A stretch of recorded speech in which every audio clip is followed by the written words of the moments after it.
So this is chapter 28 that is business finance. और इसके अंदर हम लोग ये पढ़ेंगे कि बिजनेस को फाइनेंस की क्यों जरूरत होती है और क्या कहाँ कहाँ से उसके पास फाइनेंस आ सकता है। Now starting with why business activity requires finance. Number one, to setup the business, startup capital की आपको जरूरत होती है। To setup your new business, capital equipment वगैरह खरीदना होता है, प्रेमिसेस वगैरह जो है वो खरीदने होते हैं, तो इसके लिए you require capital. Then all business need to finance their working capital. Obviously, you need money to pay your day-to-day expenses. Day-to-day finance को आपको pay करना होता है, तो that is why you need finance. Then when business is expanding, तो जब business expand करता है तो उसको जो है वो finance की जरूरत होती है ताकि वो expand कर सके और assets वगैरह खरीद सके अपने। फिर स्पेशल सिचुएशन जैसे अगर इकोनॉमिक क्राइसिस है या कोविड आ गया था अभी रिसेंटली, तो कोविड वगैरह में और इकोनॉमिक क्राइसिस जब होते हैं तो definitely you need business finance. And apart from purchasing fixed assets, finance is often used to pay for research and development. Research and development नए प्रोडक्ट्स के अंदर करने के लिए आपको पैसों की जरूरत होती है। These are the needs which the finance is put to. Moving on, startup capital क्या होता है? It is the capital needed by an entrepreneur to set up a business. Now difference between capital and revenue expenditure.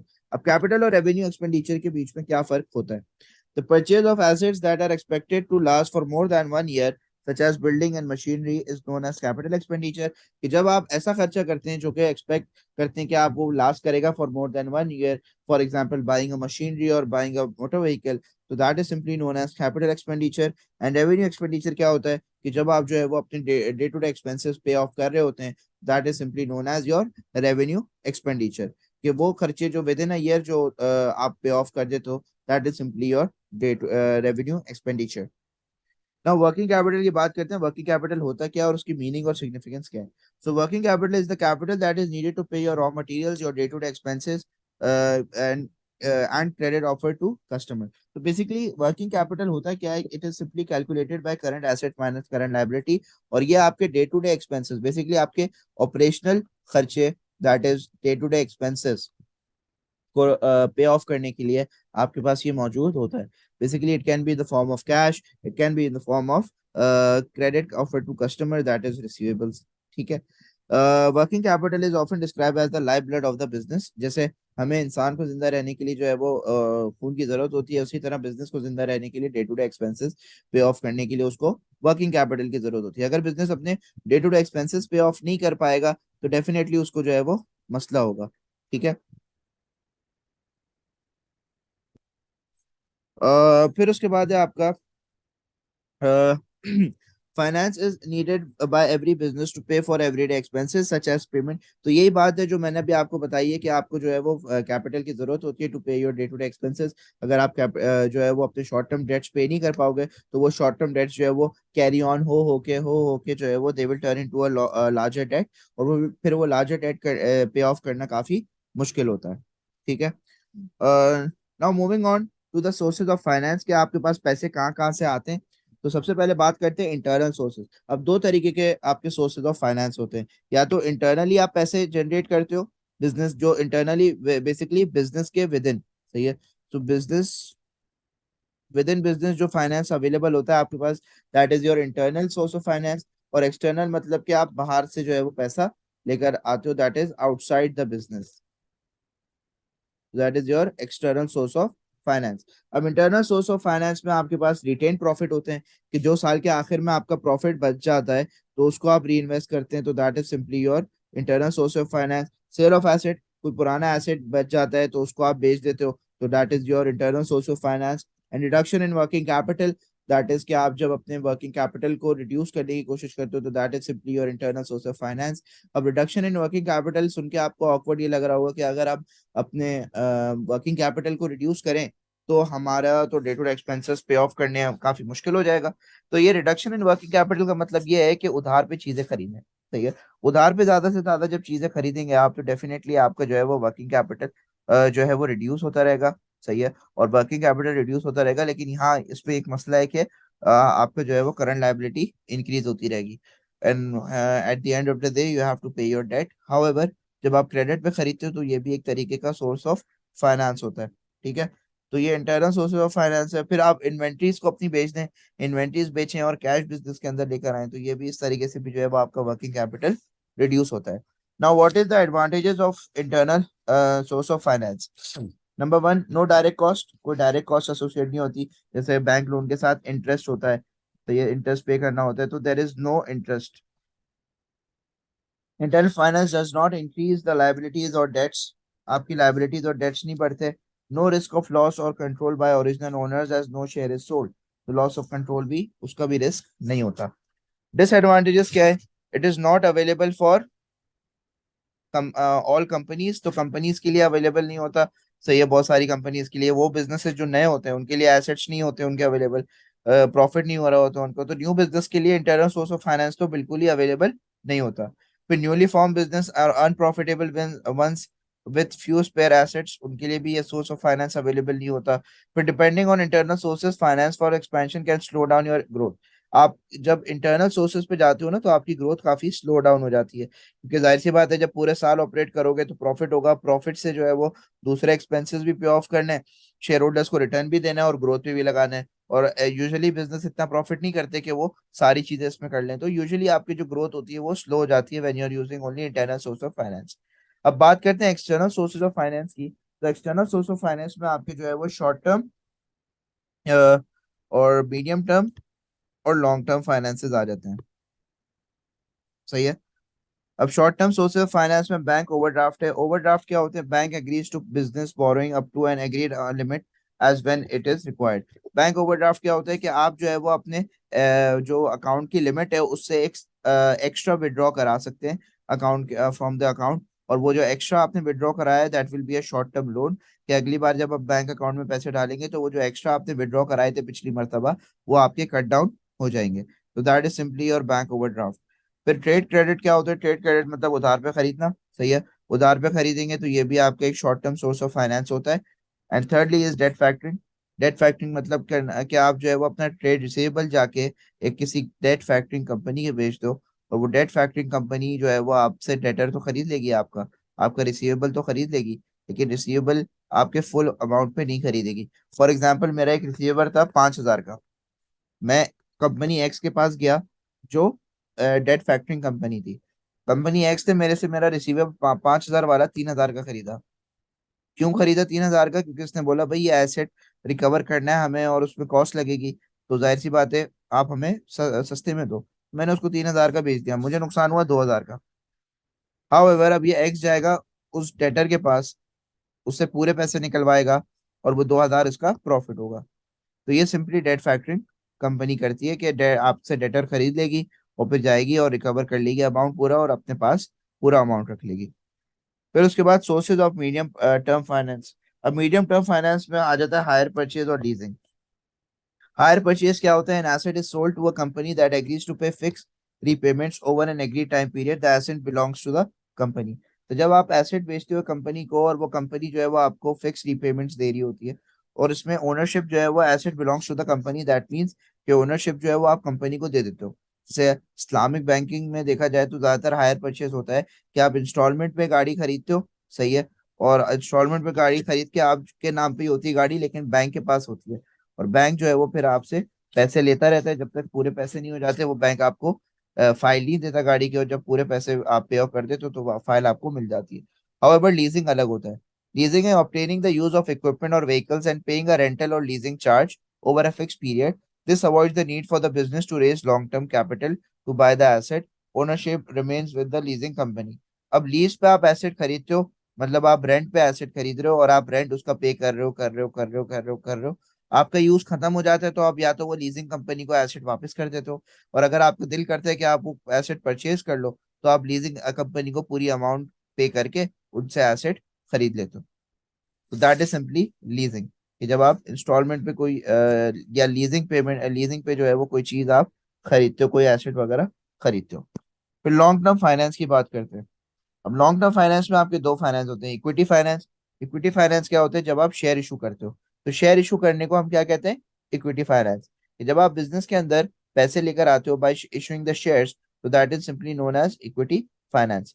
तो permanent finance raise by companies through the sale of shares. तो जब आप shares बेच के जो है वो finance business के अंदर लेकर आते हो, तो that is known as equity finance. अब इक्विटी फाइनेंस में फायदा क्या है कि एक परमानेंट कैपिटल होता है, दैट मीन्स इसको रीपे नहीं करना होता लोन की तरह।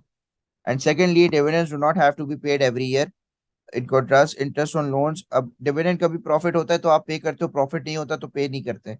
हाउएवर इंटरेस्ट और लोन्स आपको हमेशा पे करना पड़ेगा, इंटरेस्ट ऑन लोन्स हमेशा आपको पे करना पड़ेगा, जो अमाउंट है वो रीपे आपको हमेशा करनी पड़ेगी। अब बात करते हैं लॉन्ग टर्म लोन्स की। लॉन्ग टर्म लोन्स बेसिकली आपके होते हैं debt finance. Debt finance is basically loans that do not have to be repaid for at least 1 year. वो लोन जो आप एटलीस्ट 1 साल के लिए नहीं पे करते तो that is simply your debt finance.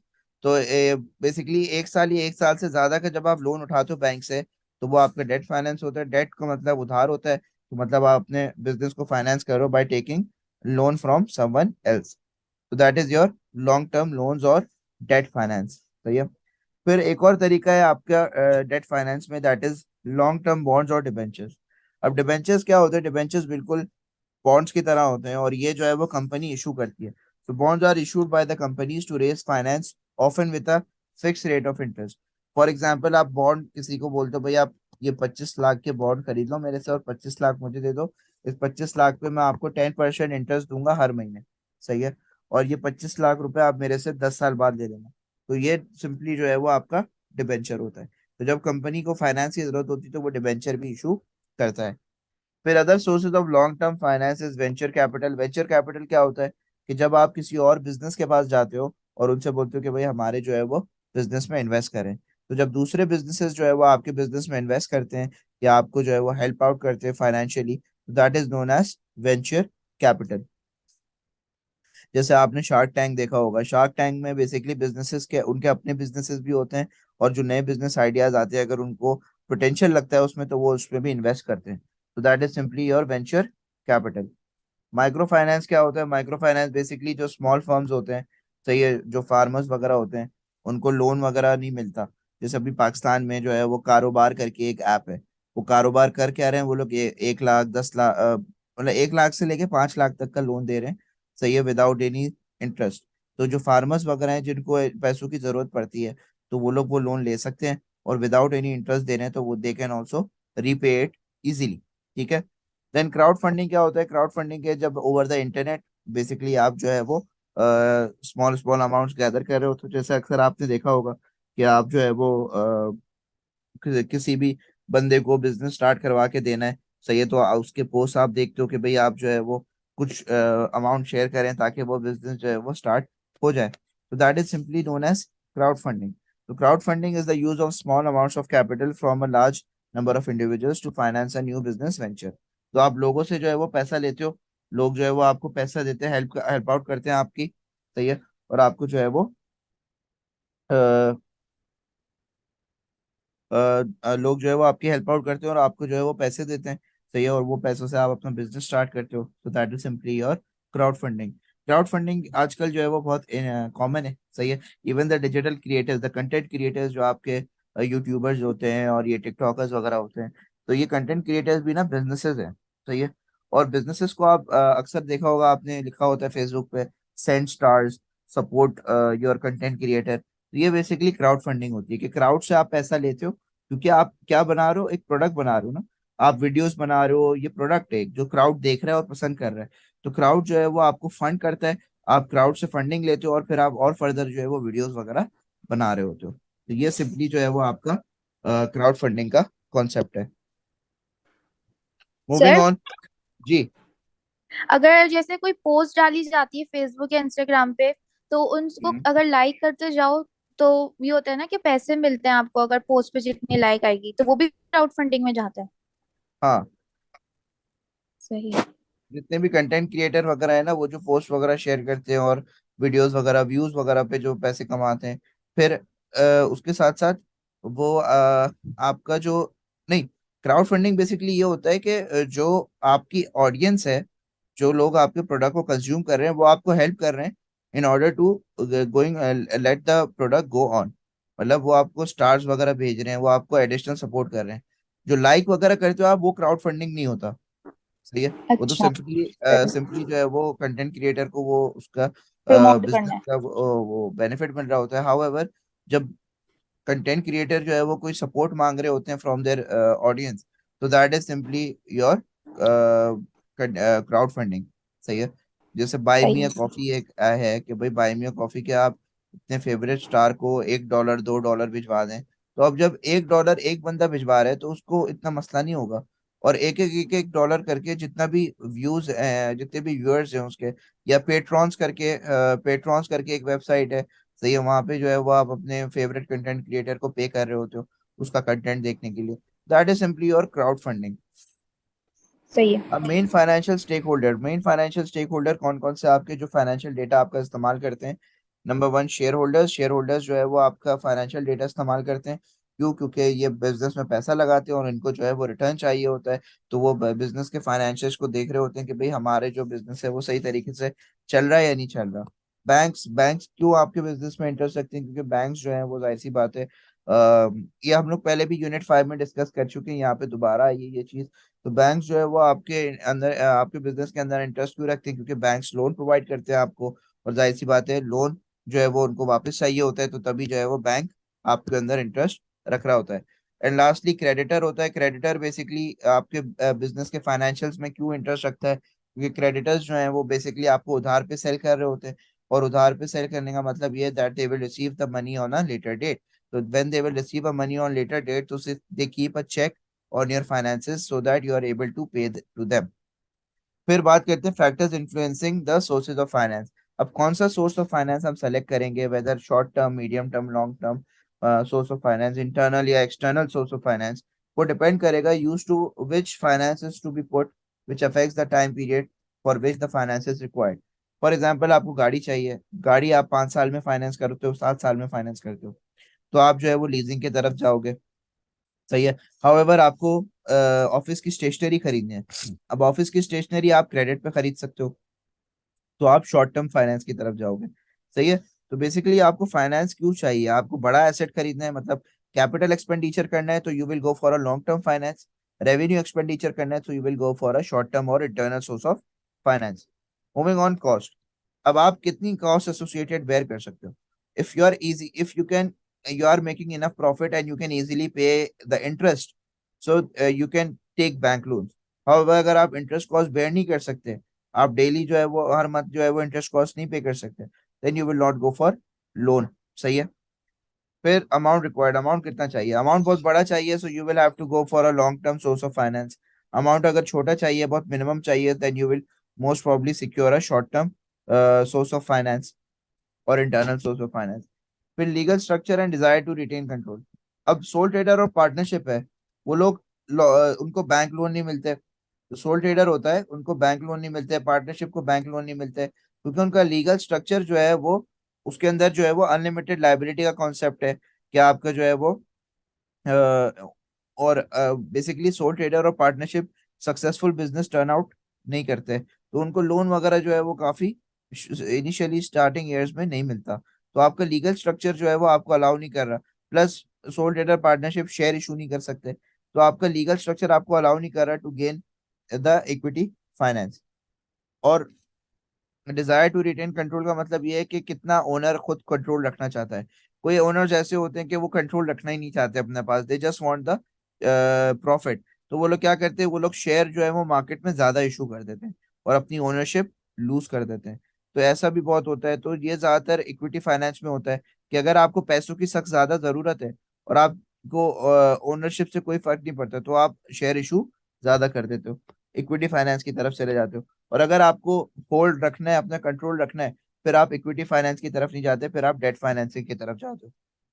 फिर moving on to size of existing borrowing. Already कितना उधार आप पे चढ़ा हुआ है। तो ये अगर आपके ऊपर ऑलरेडी डेट बहुत ज्यादा है, तो आप जो है वो फिर डेट फाइनेंसिंग नहीं करोगे। मतलब आपका अगर डेट बहुत ज्यादा है, आपके ऊपर ऑलरेडी उधार चढ़ा हुआ है, तो आप डेट फाइनेंसिंग नहीं करोगे। हाउएवर आपके ऊपर डेट बहुत कम है, तो you might go for debt financing. सही है। फिर उसके बाद फ्लेक्सिबिलिटी। फ्लेक्सिबिलिटी है कि how easily you can pay the loan. सही है, आपके पास पैसे का इनफ्लो बहुत ज्यादा है, पैसा अच्छे खासे आते रहते हैं। So if you are flexible enough, सही है कि आप जो है वो आराम से लोन वगैरह पे कर दो, you can go for a short term source of finance.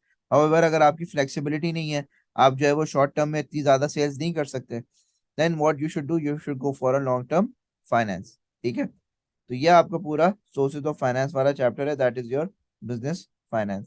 सही है, ये नोट्स बिल्कुल शॉर्ट और टू द पॉइंट मैंने बनाए में, सही है, which is according to the CI pattern के भाई जो जो सिलेबस में चीजें हैं बस वो मैंने इसके अंदर डाली में। आप लोग को मैं यही रेकमेंड करूंगा कि आप लोग जो है वो इस नोट से चीजें याद कर लें।